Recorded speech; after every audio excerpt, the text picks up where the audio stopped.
देश दुनिया समाज की आवाज को उन कानों तक पहुंचाना जो आपको सुनकर भी अनसुना करते हैं। हम हैं आपके साथ, देखते रहिए खबरें 24x7 न्यूज, एहसास सच का। नमस्कार, मैं कविता भारती, आप देख रहे हैं खबरें न्यूज 24। आइए देखते हैं इस वक्त की खबर जो प्रयागराज से। हडिया में पिछड़ा वैश्य महासम्मेलन का हुआ आयोजन। सांसद संगमलाल गुप्ता ने कहा, बीजेपी के कार्यकर्ता निरंतर चुनाव के मूड में रहते हैं। प्रयागराज के हडिया पॉलिटेक्निक ग्राउंड में रविवार को आगामी 2024 लोकसभा चुनाव को देखते हुए पिछड़ा वैश्य महासम्मेलन का आयोजन किया गया। कार्यक्रम में मुख्य अतिथि के रूप में संगमलाल गुप्ता राष्ट्रीय महासचिव ओबीसी मोर्चा प्रतापगढ़ सांसद रहे, जिनका मुनेश्वर कुमार गुप्ता जिला पंचायत सदस्य ज्ञानपुर द्वारा फूलों का हार पहनाकर स्वागत एवं अभिनंदन किया गया। कार्यक्रम को संबोधित करते हुए मुख्य अतिथि ने कहा कि भारतीय जनता पार्टी के कार्यकर्ता निरंतर चुनाव के मूड में रहते हैं। तैयारी 2024 का हो रहा है। इस बार चुनाव में हमारी पार्टी पूरे देश में 400 सीट जीतने वाली है। उन्होंने कहा कि रही बात वैश्य समाज की, तो हर समाज का व्यक्ति चाहता है कि हमारे समाज से प्रतिनिधि हो, इसलिए वैश्य समाज भी चाहता है कि हमारे समाज से भी प्रतिनिधि हो। हक और अधिकार का लड़ाई हर समाज लड़ता है और वैश्य समाज भी अब जागा है, तो अपने हक और अधिकार का लड़ाई लड़ रहा है। कहा कि बीजेपी में किसको कहां से चुनाव लड़ना है, इसका फैसला पार्टी के शीर्ष नेतृत्व करता है और बीजेपी में कार्यकर्ताओं को टिकट मांगने के लिए पूरी आजादी है। हर कार्यकर्ता टिकट मांग सकता है और बीजेपी में ही एक ऐसा दल है जो बूथ का अध्यक्ष राष्ट्रीय अध्यक्ष बन सकता है, बूथ का अध्यक्ष मंत्री विधायक सांसद बन सकता है, क्योंकि यही पार्टी कार्यकर्ता देश की पार्टी है। भव्य राम मंदिर स्थापना पर उन्होंने कहा कि प्रभु श्री राम हम सब के आराध्य हैं और 500 साल का इंतजार अब खत्म हो चुका है। पूरे देश और दुनिया में एक उत्साह से लोग झूम रहे हैं। प्रभु राम अपने मंदिर में विराजने वाले हैं। दुनिया में सबसे लोकप्रिय नेता, पूरे दुनिया से बड़े बड़े साधु संत महात्मा वहां आने वाले हैं। इससे बड़ा सौभाग्य हम लोगों का क्या हो सकता है। जो 500 साल से रुका हुआ था, वो सपना साकार होता दिख रहा है। ऐसा लग रहा है जैसे त्रेता द्वापर का जो नजारा है इस कलयुग में देखने को मिलेगा। प्रयागराज से सिमरजा की खास रिपोर्ट।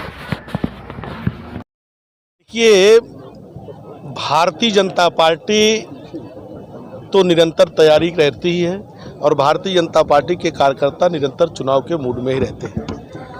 तो तैयारी तो 2024 को हो रहा है। इस बार 2024 में भारतीय जनता पार्टी पूरे देश में 400 सीट जीतने वाली है। रही बात वैश्य समाज की, तो वैश्य समाज, हर समाज का व्यक्ति चाहता है कि हमारे समाज से प्रतिनिधि हो, तो वैश्य समाज भी चाहता है कि हमारे समाज से ज़्यादा प्रतिनिधि हो। तो उसमें हक और अधिकार की लड़ाई तो हर समाज करता है, तो वैश्य समाज भी अब जागा है, तो वैश्य समाज भी कर रहा है अपने हक और अधिकार की लड़ाई। क्या 2024 लोकसभा भदोही से चुनाव लड़ सकते हैं आप? देखिए, ये तो फैसला शीर्ष नेतृत्व करता है भारतीय जनता पार्टी, और भारतीय जनता पार्टी में कार्यकर्ताओं को टिकट मांगने के लिए पूरी आज़ादी है। हर कार्यकर्ता टिकट मांग सकता है और भारतीय जनता पार्टी ही एक ऐसा दल है जो बूथ का अध्यक्ष राष्ट्रीय अध्यक्ष बन सकता है, बूथ का अध्यक्ष मंत्री सांसद विधायक बन सकता है, क्योंकि यही पार्टी कार्यकर्ता बेस की पार्टी है। आज हंडिया में पिछड़ा वैश्य महासम्मेलन का आगाज मुनेश्वर गुप्ता की अगुवाई में किया गया। लाखों की भीड़ यहाँ पर है, इसके बारे में क्या कहना है? देखिए, मुनेश्वर गुप्ता निरंतर जनता के बीच में जनता के लिए लड़ाई लड़ते हैं, काम करते हैं। जिला पंचायत सदस्य जब से जनता ने इनको चुना है, ये निरंतर जनता के बीच में काम करते हैं और इसके पहले भी 2022 के चुनाव में भी ये पूरी ताकत के साथ विधानसभा का टिकट मांग रहे थे, लोकसभा का भी टिकट मांग रहे हैं। तो हर कार्यकर्ताओं को मांगने का पूरा अधिकार है। सांसद जो वैश्य समाज तो देखा जाए तो 99% तो भाजपा में तो है, लेकिन उनकी हिस्सेदारी नहीं मिल पाती, जो मिलनी चाहिए। देखिए, जब कोई व्यक्ति समाज का पूरी ताकत के साथ निकल कर आता है और पूरी संघर्ष करता है, क्योंकि भारतीय जनता पार्टी उसी व्यक्ति को चुनाव लड़ाती है जिसका कई पैटर्न पे सर्वे होते हैं, कई सारे तत्वों को खंगाला जाता है, उसके बाद नेतृत्व उस पर निर्णय लेती है। तो भारतीय जनता पार्टी में वैश्य समाज 90 नहीं 100% वैश्य समाज भारतीय जनता पार्टी का मूल वोटर है। हंडिया पॉलिटेक्निक में जो लाखों की भीड़ उमड़ी है, इससे क्या लगता है कि भदोही से कोई वैश्य समाज का नेता मुनेश्वर जैसे लोग यहाँ के प्रतिनिधित्व कर सकते हैं? देखिए, हर व्यक्ति को मांगने का अधिकार है, तो पार्टी का शीर्ष नेतृत्व ही डिसाइड करता है टिकट के बारे में। और जिस तरीके से यहाँ पर जनसैलाब उमड़ा हुआ मुनेश्वर गुप्ता के प्रति आशीर्वाद और अपना स्नेह देने के लिए, एक ताकत देने के लिए यहाँ की जनता ने मुनेश्वर के प्रति अपना स्नेह दिया है। उसके लिए इस क्षेत्र की जनता का मैं बहुत शुक्रगुजार और धन्यवाद करता हूँ। इतनी बड़ी संख्या में एक कोई बड़ा नेता आ जाए तो उसके लिए इतनी संख्या में लोग इकट्ठे नहीं हो पाते हैं, और एक साधारण सा कार्यकर्ता भारतीय जनता पार्टी का, उसके आह्वान पर इतने लोग यहाँ इकट्ठा हुए हैं। इसका मतलब यही होता है कि व्यक्ति जब काम करता है तो उसकी लोकप्रियता भी बढ़ती है। आप पिछड़ा मोर्चा के राष्ट्रीय महासचिव हैं और ये पिछड़ा वैश्य का महासम्मेलन था, तो आप क्या इस आवाज़ को आगे तक? देखिए, इस आवाज़ को जब इतनी बड़ी संख्या में लोग इकट्ठे होते हैं तो सरकार की कई सारी एजेंसियां लगी होती हैं, और कई सारी एजेंसियां भी सरकार तक इस खबर को पहुंचाने का काम करती हैं। हम भारतीय जनता पार्टी के ओबीसी मोर्चे के राष्ट्रीय महामंत्री हैं, और महामंत्री के नाते भी हम इस बात को भी ऊपर पहुंचाने का काम करेंगे। आगामी जनवरी में भव्य राम मंदिर में स्थापना की जा रही है। भारतीय जनता पार्टी लगातार लोगों से आह्वान कर रही है, चाहे वो शीर्ष नेतृत्व की बात की जाए या स्थानीय स्तर पर, तो आप क्या कहना? देखिए, प्रभु श्री राम हम सबके आराध्य हैं, और 500 सालों का इंतजार वो खत्म हो गया है। पूरे देश और दुनिया में एक उत्साह भरा है, उत्साह से लोग झूम रहे हैं, और 22 जनवरी को प्रभु श्री राम अपने मंदिर में विराजने वाले हैं, और दुनिया के सबसे लोकप्रिय नेता और पूरे दुनिया से बड़े बड़े साधु संत महात्मा वहाँ आने वाले हैं। और इससे बड़ा सौभाग्य हम लोगों का क्या हो सकता है कि जो 500 साल से रुका हुआ और आज वो सपना साकार होते दिख रहा है।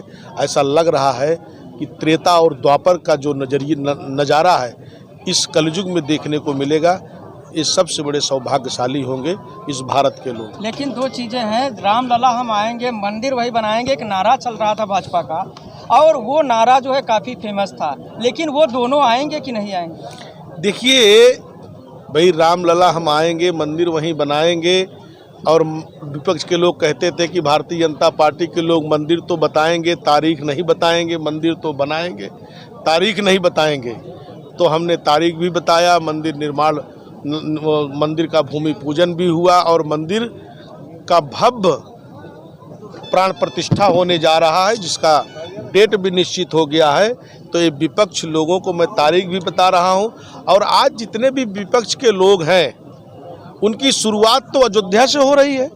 पहले तो मानते ही नहीं थे कि राम है, राम तो काल्पनिक है, मगर आज उनको कोई कार्य करना होता है तो उनको अयोध्या से शुरू होता है। उनको आज राम भी याद आते हैं, उनको आज जनेऊ भी याद आता है कि जनेऊ भी धारण किया जाता है। तो ये सब लोग, इनके चाल और चरित्र को देश की जनता ने देख लिया है। इसके लिए कांग्रेस भी पूरे देश से समाप्त हो गई है। उत्तर प्रदेश में बसपा और सपा भी पूरी तरीके से समाप्त हो चुकी है, क्योंकि अपने परिवार में सिमटी हुई पार्टियां थी। तो क्या दोनों जो नारा दिए थे वो आएंगे कि नहीं? नहीं, बिल्कुल आएंगे। उनको तो जो चंपत राय हैं उनको निमंत्रण देने गए, न आने के लिए निमंत्रण दिया गया कि आप रिक्वेस्ट किया गया कि आप नया उम्र का लिहाज दिया गया। तो क्या आपको लगता है कि ऐसे बुजुर्ग लोगों को जो नारा दिए? नहीं, देखिए, आज उन्हीं की बदौलत पार्टी ने इतना लंबा सफर तय किया। क्या है? देखिए, ये पिछड़ा वैश्य सम्मेलन का जो कार्यक्रम आज रखा गया, जो लाखों की संख्या में लोग आए हैं, पहली बात तो मैं उनको चरण वंदन करता हूँ, प्रणाम करता हूँ, जिन्होंने मेरे छोटे से कार्यकर्ता के ऊपर इतना बड़ा विश्वास किया। और विश्वास से ही नहीं, सब कुछ उन्होंने मेरे ऊपर न्यौछावर कर दिया। क्योंकि लोग कहते हैं कि जनता जब भी जाती है तो पैसे से जाती है। आज उसने कह के दिखा दिया कि मुनेश्वर गुप्ता का विश्वास ही सब कुछ है, पैसा माने नहीं रखता है। और ये संदेश मैं देना चाहता हूँ कि हम एक हैं, क्योंकि पहले पिछड़ा वैश्य समाज जो है शटर बंद करने के लिए जो है वो बाध्य नहीं होता था, और आज मुनेश्वर गुप्ता के आह्वान पर वैश्य समाज के, पिछले वैश्य समाज लोगों ने अपना शटर जो है आज बंद गिराया है। मैं इसके लिए उनको बहुत बहुत धन्यवाद देना चाहता हूँ। क्योंकि देखा जाए तो कार्यक्रम से पहले कई पार्टी के लोग लोग तंज कसते थे कि यहाँ पर वैश्य समाज की वोट नहीं है। और देखा जाए तो जब भारतीय जनता पार्टी की टीम आती थी या एजेंसियाँ आती थी तो वैश्य समाज को भदोही में 50,000 करीब गिराया जाता था पूरे वैश्य समाज को मिला करके। तो आज जो लाखों की भीड़ उमड़ी है, इससे क्या प्रेरित होता है? देखिए, लाखों की जो भीड़ उमड़ी है यही एक संदेश है। और ये जो लोग कहते थे क्योंकि वैश्य समाज दिखता नहीं था, आज वैश्य समाज ने दिखा के बता दिया कि हमारी ताकत है और हम हैं, हमारी संख्या है, हमारी अगर भागीदारी है तो हमारी हिस्सेदारी भी होनी चाहिए। आप शीर्ष नेतृत्व से क्या उम्मीद करते हैं? देखिए, उम्मीद मैं कार्यकर्ता हूँ, मैं हमेशा भारतीय जनता पार्टी का एक वफादार कार्यकर्ता हूँ। वफादार कार्यकर्ता के नाते मैं हमेशा कार्यरत रहूँगा। जो मुझे दिशा निर्देश मिलेगा मैं हमेशा करता रहूँगा। आपका परिचय? मैं मुनीश्वर प्रसाद गुप्ता, सदस्य जिला पंचायत ज्ञानपुर भदोही से।